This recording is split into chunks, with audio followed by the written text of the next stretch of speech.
I'm Evelyn Lee. And I'm Janine Chastain.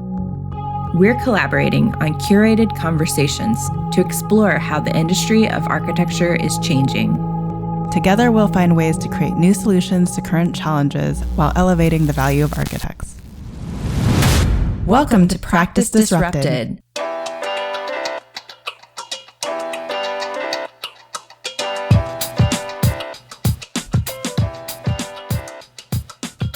Hello, listeners. Hello, Janine. Hi, Evelyn. Hi, Disruptors. So I'm really excited to bring our next three guests onto the show. This has been an episode in the making for a while now. I don't know about the rest of you, but I do feel the mental health crisis and awareness that's happening has continuously, I don't know if it's increased or accelerated since we started trying to schedule this episode, but I do think it continues to get a lot of traction, not only in our field, but in other industries and areas more broadly. So Greg, Peter, and Corey, I've met in a variety of different ways. Unfortunately, Greg, we've never met in person. We need to remedy that someday. But I remember talking both separately to Peter and Corey as you three were coming up for an article for our AIA Chicago about mental health and awareness. So in order for us to jump into this conversation, it would be great. Maybe we could do a round robin. Maybe Peter, you can kick us off. Give us a little bit of your background, why this is important for you, and how you came together with these other two to write the article. Hey, Evelyn. Hey, Janine. Thanks for having us here. Really important topic for us to talk about. Greg, Corey, and I are all embedded in practice. I'm also, and Greg is too, deeply embedded in academia and in teaching. And as the three of us talked through our professional connections, through our AIA connectivity, Corey and I both serve on the AIA Strategic Council. It's evident that there's a persistence of what our Strategic Council colleague Laura Teagarden and others call suffer culture. And this begins, I think it begins, in studio culture and academia. And it certainly doesn't seem to have gone away in studio culture in practice since I started being an architect and being, aware of the all-nighter in the early 80s. So Greg and Corey and I felt it's time to talk about this and the systemic issue that is pervasive in our industry, and to think perhaps about the support cultures that we need to build. So that's the sort of genesis of this conversation. And that there was a convenience that all three of us are based in Chicago. We try to be based in Chicago. Greg is in Philadelphia today. Yeah, thank you for that, Peter. And hello, Evelyn, Janine, Corey, of course. It's really a privilege and an honor to be here with you today.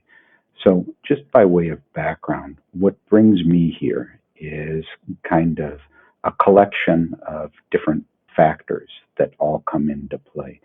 And I frequently describe myself as the luckiest lawyer around, and there are really four reasons for that. Number one, for about a quarter century now, 25 years, I've had the privilege of working in and around the architecture profession.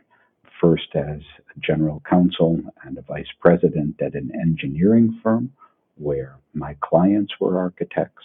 And then a second reason is for the past 10 years, roughly, I've been at Studio Gang as a principal and the general counsel there.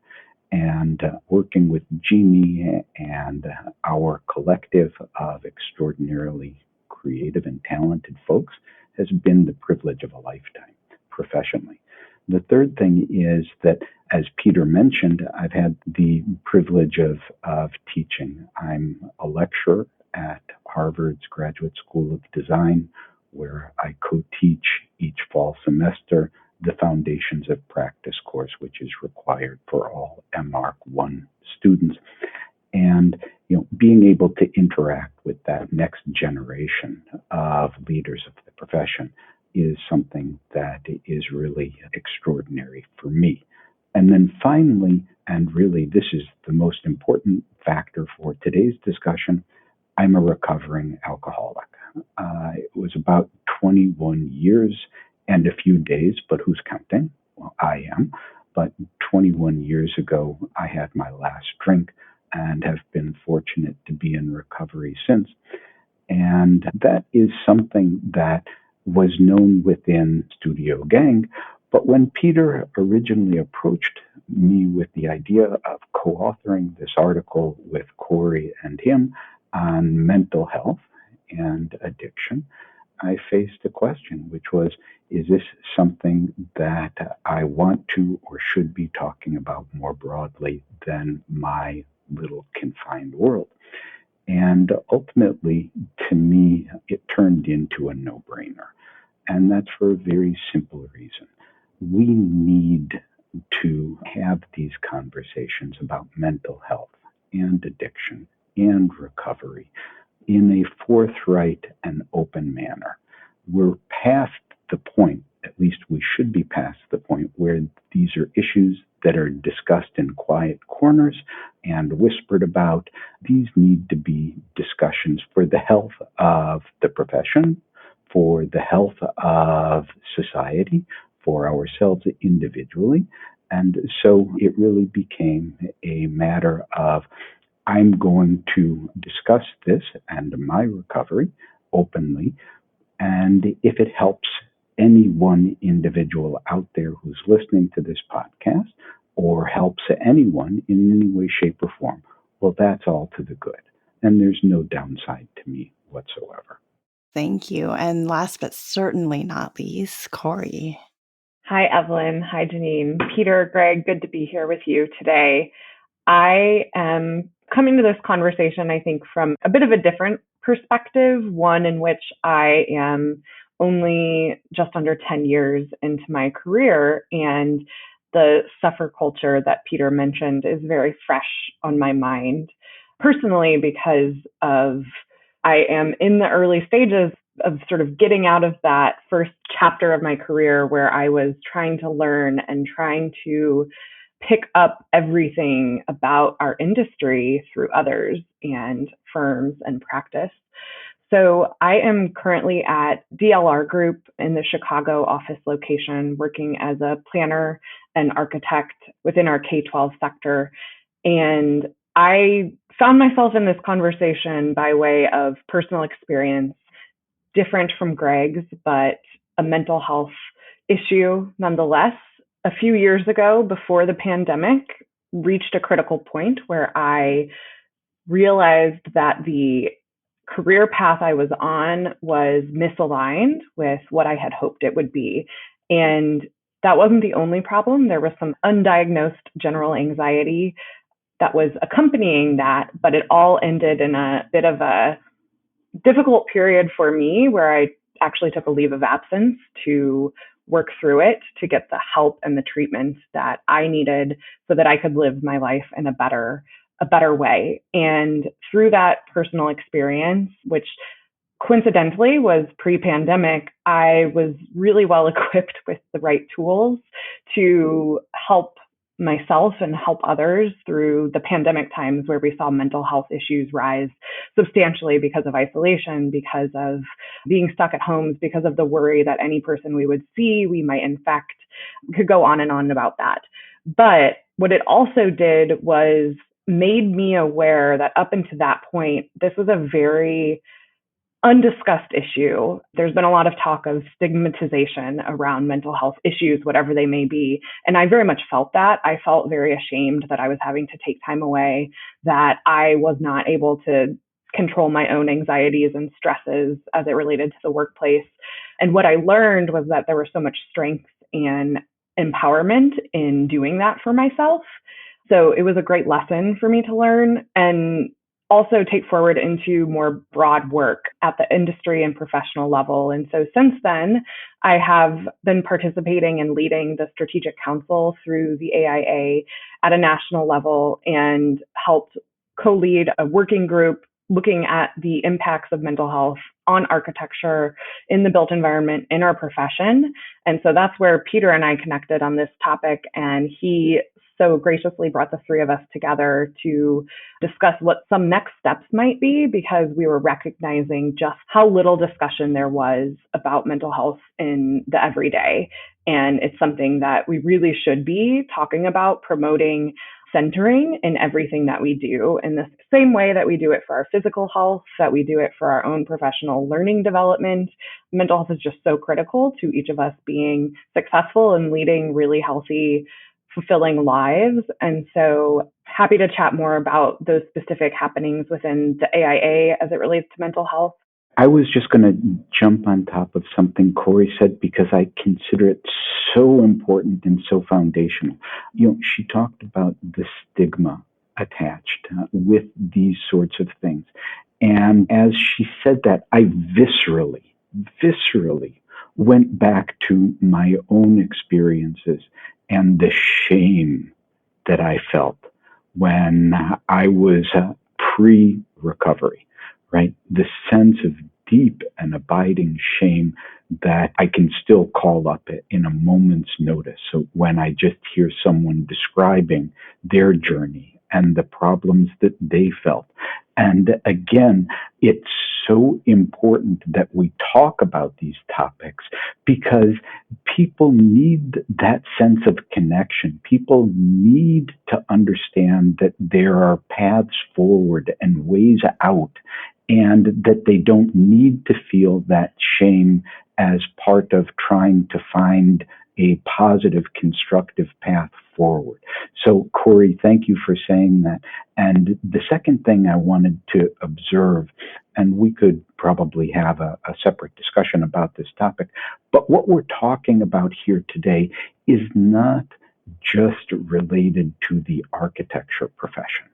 This is a much broader issue. Everyone is touched in one way or another by some form of illness. Sometimes it's physical, sometimes it's mental, sometimes it's all of the above. That's a part of life. Life ain't easy. So it's not just that this is an architecture or design professional or construction industry problem. This is really at the core of what it is to be human.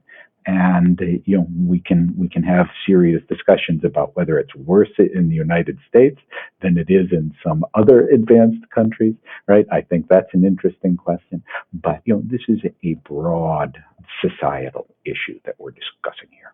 Thank you, Greg, for that. And thank you for your openness and sharing your own personal experience with alcohol abuse. We keep alluding to this article that the three of you had written, and we're going to go ahead and put that down in the show notes. But within the context of the article, you started to frame not only the problem, but also a solution for the architecture profession. Is there a way to simply frame the problem that we're facing right now in the context of the profession or even more broadly? So I'll take a stab at this. So yes, it is an industry or profession specific problem, but it's broader than that. This is, these are issues that affect everyone in every corner of society. The good news is that there are any number of existing models out there that other professions have already adopted. And we described one of them in our article, the one that I'm personally familiar with, the Lawyer's Assistance Program. That is a self-funded, and when I say self-funded, I mean the legal profession funds this program, which assists lawyers and judges and families of lawyers and judges and law students to deal with folks who are experiencing difficulties of mental, emotional, or substance abuse varieties, and leads them to treatment, where they then have to do the work themselves as individuals to be engaged actively in the process of recovery. One of the things that we learned after we wrote the article is the medical profession in the state of Illinois, and probably in a ton of other states as well, has a corollary program for doctors and nurses and health professionals, where the state of Illinois itself actually contributes to the program to assist these frontline healthcare workers with the steps that are necessary to seek help and get people the resources that they need. So we're a professional group, just like doctors and lawyers, and I frequently say that in the context of my contract negotiations with my clients. But it's equally true that we should be gathering together as a profession, much the same way that the legal profession does, or that the medical profession does, with the help of the government. And given that there are disparate financial resources available for the construction community, it may well be that our model is not just architects. Our model is probably the entire industry. It's architects and engineers and construction professionals, right? It's the AEC world broadly defined. And maybe that's where we can find some critical mass, as well as the financial wherewithal to come together and collaboratively find some kind of avenues that members of our profession can seek assistance from and through. Yeah, I would love to respond to this question in from a different lens. I spend a lot of time in discussions, both in my firm, outside of the firm, in general, talking about the future of the profession and how do we bring people in and keep them. We know there have been challenges over the past few years due to very expensive education, inclusivity within the profession, and depending on where you are, pay might be a part of that issue or a separate issue. Anyway, I mention all of these things because I think it's a very layered problem that we are facing about how do we really grow the profession of architecture so that we can best serve our clients in the built environment in solving the challenges we know that we are facing as it relates to climate action, as it relates to more just and equitable communities. And I think a big piece of that is this mental health discussion. And so you can't have it on its own, isolated from these other problems. But I do think it compounds these other problems that we are facing.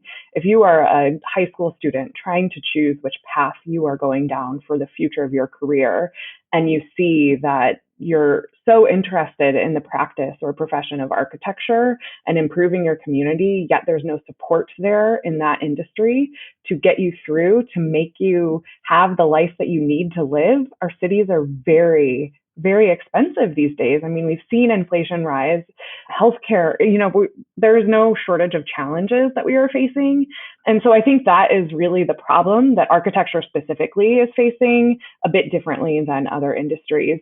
And so I think a solution to that is how can we change the culture of our industry so that we are the most welcoming to people, regardless of what their needs are, regardless of what their health challenges are, but we are a place and a profession where people can thrive and really solve some of these really complex challenges that our societies are facing.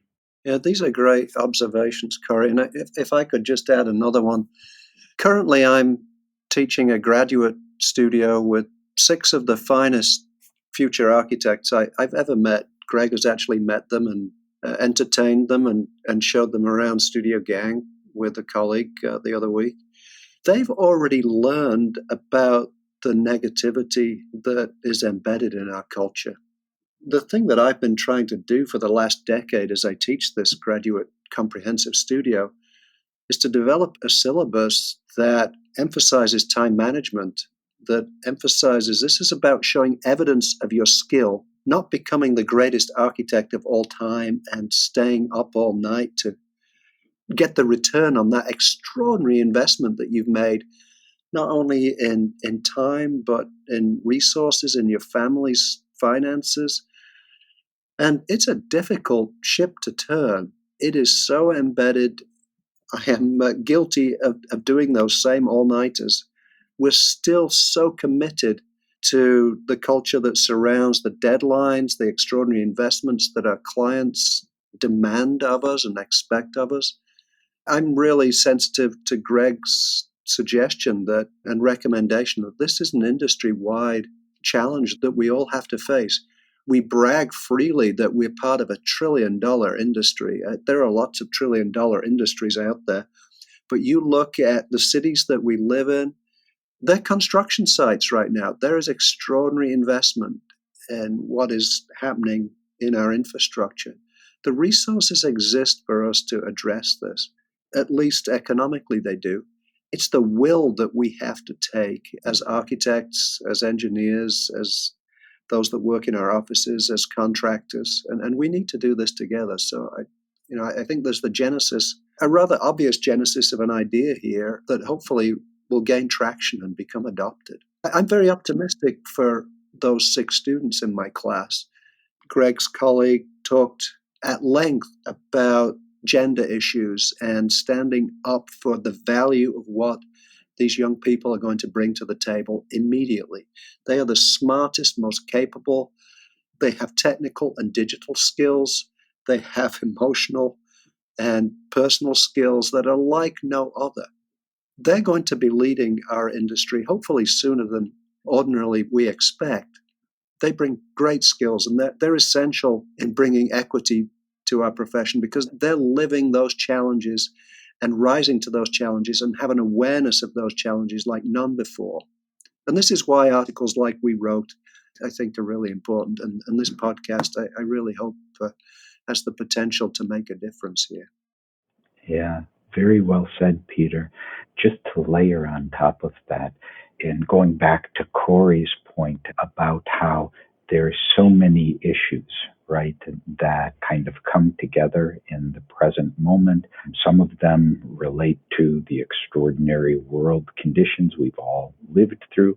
Some of them relate to the profession, right? It's just this whole bundle of things coming together. All of these things can be attacked from any place.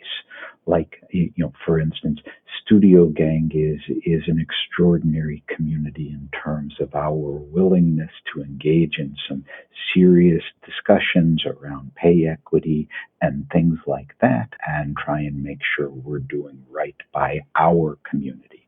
So each of us individually and our firms, we can make individual efforts to improve the overall conditions of the architecture profession in discrete ways. And, the one that brought us all together is just one way in to opening up the discussion to making the profession better for those 6 young students that Peter brought by the studio a couple of weeks ago, right? Again, these are folks who will have an outsized impact on the profession along the same lines as the students that I'm fortunate enough to teach, and we owe it to them, right, to get started and to dig in. And so, today it's on the issue of mental health and addiction and emotional well-being. And, we can collectively come together there. Tomorrow it will be, we have to focus on one of the other issues, whether it's climate change or whatever it is, and seek to move the big ship little by little so that we wind up moving in the right direction collectively.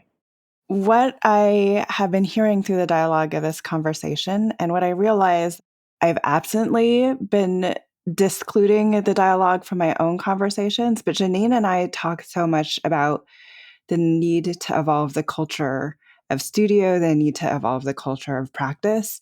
And I can honestly say, for whatever reason, I don't instinctively layer in mental health into that conversation. And I feel that is, thank you to the 3 of you, that is absolutely something that we should be doing every time we talk about the necessity to change studio culture.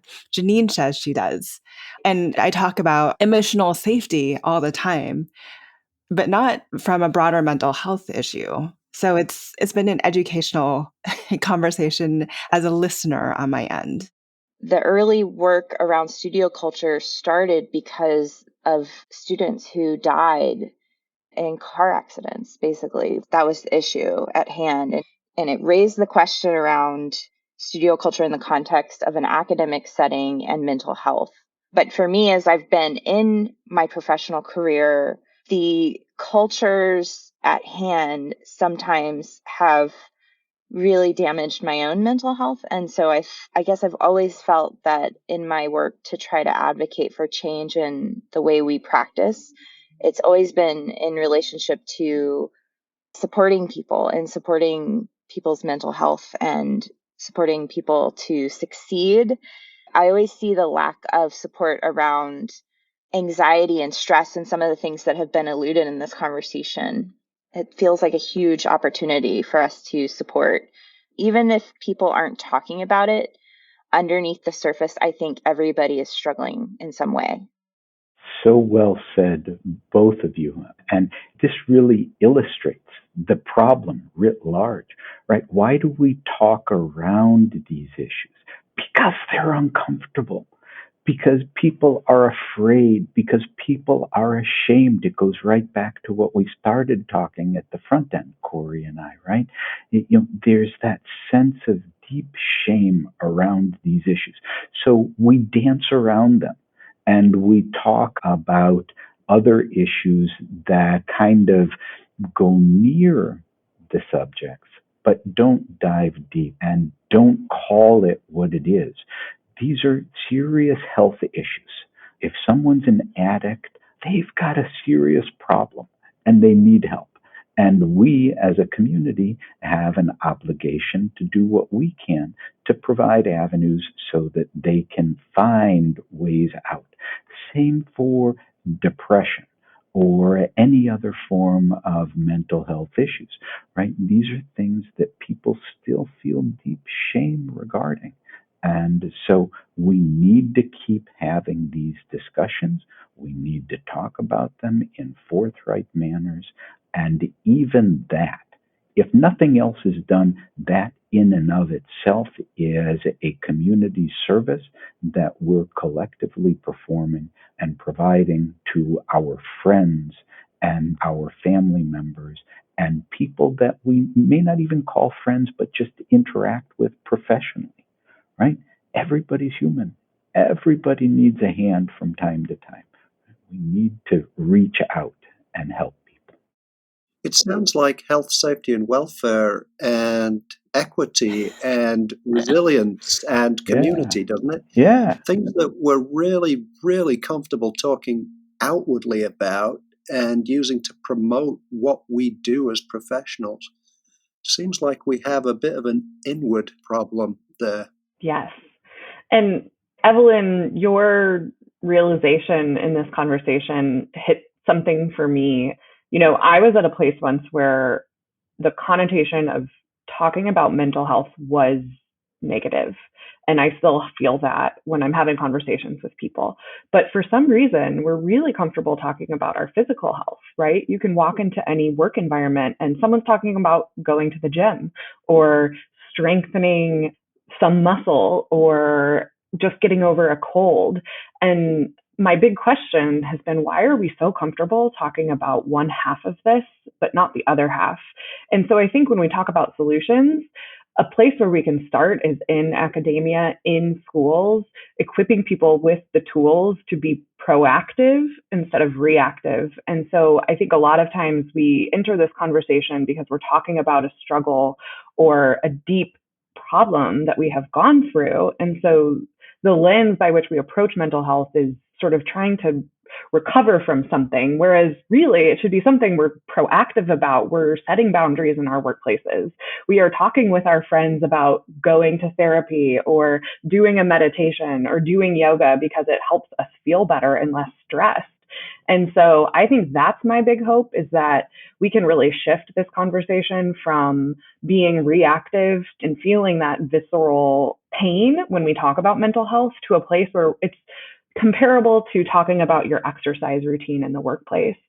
And I think that it's on all of us to model that leadership. I've found myself in a place where I've shifted from being on a team to leading teams. And I know that my actions set the tone for how people are going to model their own lives. And so for me to talk about, hey, I'm going to take a half a day just to take some space, recover. I need to center myself because my mental health is off today, right? Making that visible and having those conversations and creating the space for our teams to do that is something all of us can do. You don't need a huge leadership shift in your culture to start doing that. You can start with the 4 or 5 people that make up your teams that you interact with every single day. And I know a lot of listeners are coming at this from different firm sizes, different practice sizes, different places in their careers. And I think that's just a really important thing is you can have such an impact on the few people that you interact with every day and really start to shift this. That was beautiful, Corey. Corey, I presume that you're seeing a performance outcome that is positive. Yes. With that culture. I see a performance outcome in my studio that is similarly positive. No, I know that each one of these students is going to matriculate at a high standard because they have the space, place, and the support in which to do that. That's not always the case. Greg, I presume that the same happens with you at Studio Gang and in the limbs that you've gone out on things like pay equity, for instance, to build a more comfortable and supportive and successful culture. Yeah, I don't want to make this about the Studio Gang, but Jeannie's an extraordinary human being, right? And she's given everybody within the studio agency to make our collaborative a better place for everybody, right? And so whether it's pay equity or it's any number of other metrics that we use to make our community a more constructive and positive one, people have that sense of empowerment. And so we're a lucky little place to be within the profession. But I want to come back to what Corey said.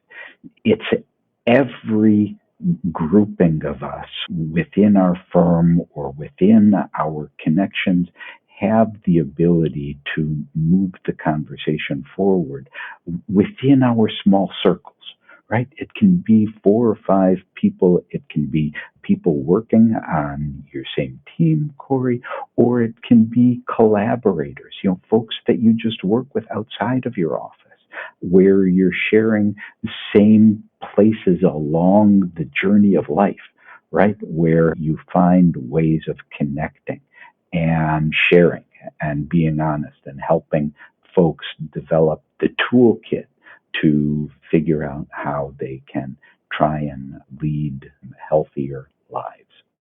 I guess I want to come back to the article and ask about what you were proposing, because to me it sounded like you were offering up in addition to steps that individuals can take in their firms, but it seemed like there was an opportunity flagged for a larger discussion within the industry. Do you all want to speak a little bit more about what you're proposing? AIA Chicago just jumped at the chance to feature this article and even went so far as saying, try and write it by such and such a date so that it can be in the issue that we hand out at the AIA conference that was in Chicago this year. I think one of our aspirations, thinking that even in a city as bold and as brave or as big shoulders as Chicago, realistically we have to take small steps. And I think Corey and Greg and I are hopeful that we will have a conversation in the AIA Chicago offices or somewhere, that a good, safe place where we'll attract people who are interested in having this conversation. And we expect to make discoveries from that.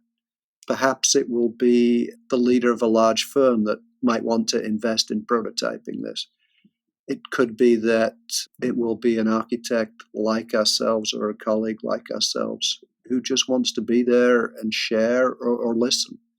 And I think, as Greg said in his opening remarks, if this touches one person, then we're on a road to success in enabling a more healthy conversation and actions on this. Yeah. Corey, what were your expectations of this all? I mean, I don't want to say that we're informal about this, but there is a next step and we're about ready to take it. Being on this podcast is an extraordinary opportunity to broadcast this, for instance, too. Yeah, back when the three of us came together, one other thing that we mentioned is our hope that through our fairly extensive networks that the three of us have, and now through this podcast, that there's some champions out there that are also listening that would be willing to do this in their own local communities. It would be amazing if this were happening in 10 cities, 10 AIA chapters across the country within a year. I think the key is starting small. Because of the circumstances surrounding this conversation, you do need that safe place to do it. And I think we have to be mindful not to rush it. It's an important one to get right. And so I think, as Peter mentioned, we are hoping to lead that next step of having and hosting a conversation in Chicago. And I know the three of us would be more than willing to meet with anybody else out there who would like to do the same in their own local community. Yeah, and we've already had, I haven't checked in recently with you, Peter or Corey, but I've had a number of people come up to me and say that they would like to be a part of that discussion that we have at the AIA Chicago, right? And so I imagine we will have, when we are able to put that meeting together and on the schedule, we will have a pretty interesting and good cross-section of folks from our communities coming together with ideas about taking this forward in ways that we haven't considered or discussed yet. It's interesting when I think the dynamic about how do we, because there's two things we want, right? We want to be able to talk openly about how we address this, but we also want to simultaneously and alternatively create a real private and safe place for people who are struggling with it to actually have resources and share. So I'm like, oh, that should be a conversation we should broadcast to the masses. But also, how do we create these more intimate places? The dynamic of that, I'm just playing through the dynamic in my head and how we go about supporting both sides. Well, it's interesting that's where your brain went, because similarly, I was thinking about knowing how many people need help right now or are feeling like they would love to have these conversations. I'm just wondering if maybe we might close this episode by talking about some really practical steps, perhaps either as a firm owner or even just trying to support somebody in your office who's struggling right now, or if you yourself are struggling and you feel like you're in a place where you're not getting the help and support you need. I just want to close with some words of advice from this group that obviously cares deeply about people and care about your mental health so that you feel like you're supported right now. So I'll just answer that briefly, Janine. That's a great closing question. So not everybody, but many folks who are listening to this are working at places where their health insurance, they may not have thought about ways in which their health insurance can assist them, but there are frequently EAPs, employee assistance programs, that are available through your health insurance, through your employer's health care. That's one option. You can certainly feel free to reach out to us individually. Folks who came together, Corey, Peter, and myself, we would be happy to steer folks in the direction of current and available avenues of assistance. We want people to make that first step if they're really in crisis, because that first step of picking up the phone or saying, I need help, is so important. And it is really the linchpin to everything that we're talking about. It's that willingness to admit that there's a problem and you need help. And again, if this discussion finds someone who's at that place and they need that additional assistance, they need someone to hold their hand to get over that threshold, that's what we're here for. And we want to figure out ways to provide additional hands to assist folks who are currently in need so that folks can be in distress and know that there's a place they can go to find that first step of help. There's not a better way to put it, Greg. And I think if you're not sure whether you need help, there is no shame or stigma attached in looking. And it could be that you don't need that help, but don't take a chance on that. Minimally, reach out and share this with friends and family and look to the resources that Greg suggests. And certainly, just to reiterate, reach out to Corey, Greg, and myself. Yeah, I thought a little bit about this before we convened today, and actually just coming off an announcement from my own firm. And so this would maybe be a suggestion for firm leaders out there who have the power to do this. But this next year, we are getting wellness days. So everybody in the organization has 2 wellness days. And I think it sends communication that we all need this, right? And so I think that is something, if you're in a position of leadership, regardless of your firm size, is a conversation to start. How can we communicate that we care about our employees' well-being and their mental health? I think if you are a team leader, take a small step to really listen and hear what it is when your employees are talking about some of the struggles they're facing, and try to model good behavior, whether it's setting your own boundaries of not working on a Saturday, right? Just try it for once and try to model that behavior, because we all need that break. Take your PTO. These are really small, simple things.